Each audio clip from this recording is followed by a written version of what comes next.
5, it's time for our legal landscape. Our legal analyst, attorney Dan Adams, joins us every Monday, breaking down the biggest cases happening across Wisconsin and the country. Good morning to you, Dan. First up, the Wisconsin Supreme Court is taking up a challenge to the state's congressional map. A lower court dismissed the case, saying it could not overturn the map under current precedent. So, Dan, what is the court really being asked to decide here, and could it actually lead to new congressional lines?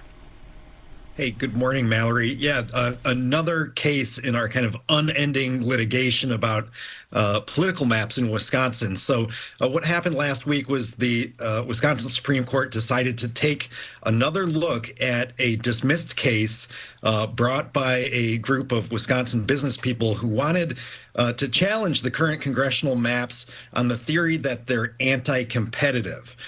This is anti-competitively gerrymandered, meaning that the current maps are protecting incumbents, and so that incumbent Congress people are not having competitive races, and that infringes upon the rights of voters to have a choice at election time. This is a different theory than we've seen in the past, which is based on partisan gerrymandering, which means that the maps are cut in a way to select out one party over another. So this is a different theory of gerrymandering or rigging the maps one way or the other that they're challenging. What happened is they had a 3-judge panel. There's a 2011 law that says that in challenges to maps, you get a 3-judge panel of circuit court judges from around the state put together to look at this case. That 3-judge panel said, no, this anti-competitive theory is just partisan gerrymandering in different clothing,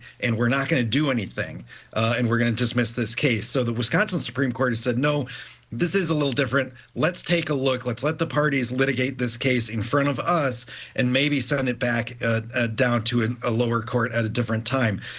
Where the rubber hits the road on this, the maps are never going to be redrawn before our November election this year. So at best, an appeal could result in new congressional maps, maybe in 2028. But again, this is another chapter in this kind of unending litigation about maps in our state. Yeah, and we continue to track all of it. Dan, this weekend, a federal judge agreed to review the Trump administration's nearly $1.8 billion anti-weaponization fund after a group of former federal judges questions its legitimacy. Can you tell us about this review? Yeah, so this is really different, right? Because usually you don't have third parties jumping into a lawsuit at the trial level. But here, 35 retired judges, upon dismissal of this case, this was the case brought by President Trump as a person against the IRS, of which he's the head of as the executive, the head of as the president. And these 35 judges said, wait, don't dismiss this case because the settlement that's been engaged here is fraud. It's misconduct. You can't sue yourself, right? In a case or controversy in our courts has to be two parties that are adverse to each other.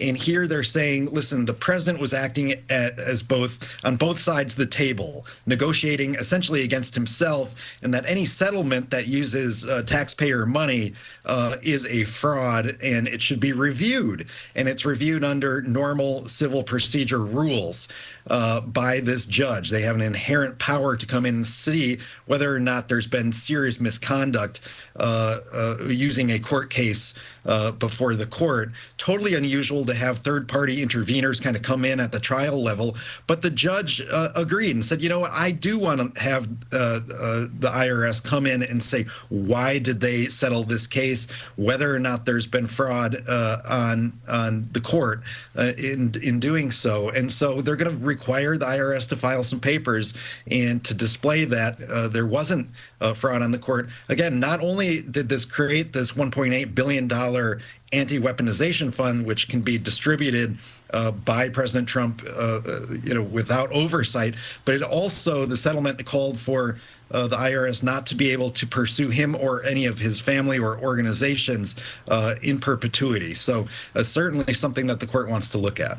Yeah, a hot topic that we'll continue to follow up on. Dan, thank you so much. We'll see you next Monday for more of the legal landscape.